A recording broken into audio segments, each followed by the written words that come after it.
Hi friends, welcome back to Naga's Kitchen. இன்னைக்கு நம்ம Naga's Kitchenல கிட்ஸுக்கான snacks time ரெசிபியா பன்னீர் balls பண்ணிருக்கேங்க.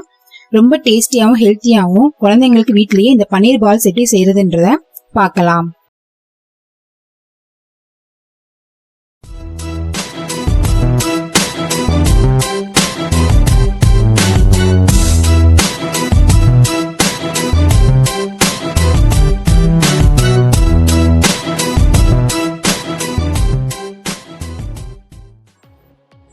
$200 பன்னீரை இந்த மாதிரி குட்டி குட்டி பீசஸா கட் பண்ணி எடுத்துட்டேன். அரௌண்ட் 45 பீசஸ் வந்துச்சு.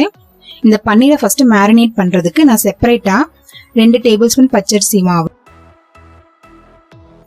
2 டேபிள் ஸ்பூன் மைதா,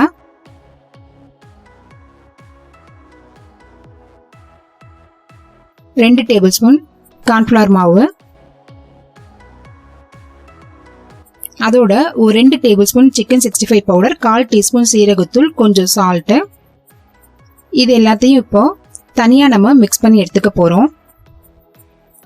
இப்போ இந்த பவுடர்ஸும் மசாலா ஐட்டம்ஸ் எல்லாத்தையுமே வந்து பன்னீரோட போட்டு டைரக்டா நம்ம மிக்ஸ் பண்ணோம்னா பன்னீர் பீசஸ் டேமேஜ் ஆயிட சான்சஸ் இருக்கிறதுனால நான் இப்ப தனியா ஃபர்ஸ்ட் மிக்ஸ் பண்ணி எடுத்துக்கிறேன். இதை இப்போ இந்த பவுடர் மிக்ஸ் பண்ணி எடுத்தாச்சு. 1 டேபிள் ஸ்பூன் இஞ்சி பூண்டு பேஸ்ட், 5 டேபிள் ஸ்பூன் தயிர், அரை எலுமிச்சை சாறு.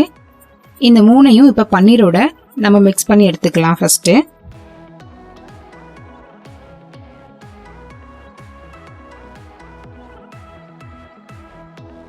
இப்ப நம்ம எடுத்து வச்ச இந்த மேரினேட் பவுடர்ஸ்ல ஒரு ஹாஃப் வந்து இப்ப ஆட் பண்ணிக்கலாம். ஆட் பண்ணி நல்லா மிக்ஸ் பண்ணி விட்டுறணும். அதுக்கப்புறமா மீதமுள்ளதையும் ஆட் பண்ணிட்டு நல்லா மிக்ஸ் பண்ணிக்கலாம். மிக்ஸ் பண்ணதுக்கு அப்புறமா ஒரு 15 மினிட்ஸ் வந்து ஃப்ரிட்ஜில் வச்சு நம்ம எடுத்துடலாம். இப்போ 15 மினிட்ஸ்க்கு ஆயிடுச்சு. இப்போ நீங்க பார்த்தீங்கன்னா பிரெட் கிரம்ஸ்ல ஒரு 3 டேபிள் ஸ்பூன் ரவை ஆட் பண்ணிருக்கேன். எதுக்காக ஆட் பண்ணிருக்கேன்னா இன்னும் நல்ல கிறிஸ்பியா வரும்ன்றதுக்காக. இந்த பிரெட் கிரம்ஸ் பாத்தீங்கன்னா வீட் பிரெட் எடுத்து இன்னைக்கு ட்ரை ரோஸ்ட் பண்ணி பவுடர் ஆக்கி எடுத்து வச்சிருக்கேன். நம்ம மேரினேட் பண்ண பன்னீர் பால்ஸ்ல இருந்து ஒவ்வொன்னா எடுத்து இந்த பிரெட்ல போட்டு நல்லா டிப் பண்ணி பால்ஸ் மாதிரி நல்லா ரெடி பண்ணி வச்சிடலாம்.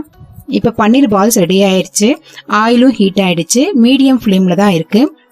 பன்னீர் வந்து சீக்கிரமே குக் ஆயிடும் அப்படின்றதுனால அது வேகிறதுக்கு ரொம்ப டைம் எடுக்காது. இந்த பால்ஸ் எல்லாம் நல்லா ரோஸ்டா ஃப்ரை ஆகி வர்றதுக்கு 2 to 3 மினிட்ஸ் தான் ஆச்சு எனக்கு. ஸோ பாத்தீங்கன்னா பன்னீர் எதுவுமே வந்து ரெண்டா டேமேஜ் ஆகாம ஃபுல்லா முழுசா நம்ம எப்படி பால் செஞ்சு போட்டோமோ அதே மாதிரி நல்லா ஃபுல்லா வந்துடுச்சுங்க. ஒரு பீசஸ் கூட ரெண்டா டேமேஜ் ஆகவே இல்லை. நல்லா ரோஸ்டா இருக்குது. ஸோ பன்னீர் பால்ஸ் ரெடி ஆயிடுச்சு.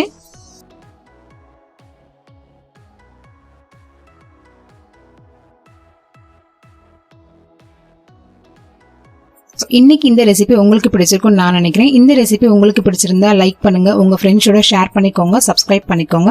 அப்படியே மறந்துடாம சப்ஸ்கிரைப் பட்டனுக்கு பக்கத்துல உள்ள பெல் பட்டனையும் டச் பண்ணிடுங்க. டச் பண்ணீங்கன்னா தான் நான் போடுற வீடியோஸ் எல்லாம் உங்களுக்கு உடனுக்குடனே வந்து சேரும். தேங்க்யூ.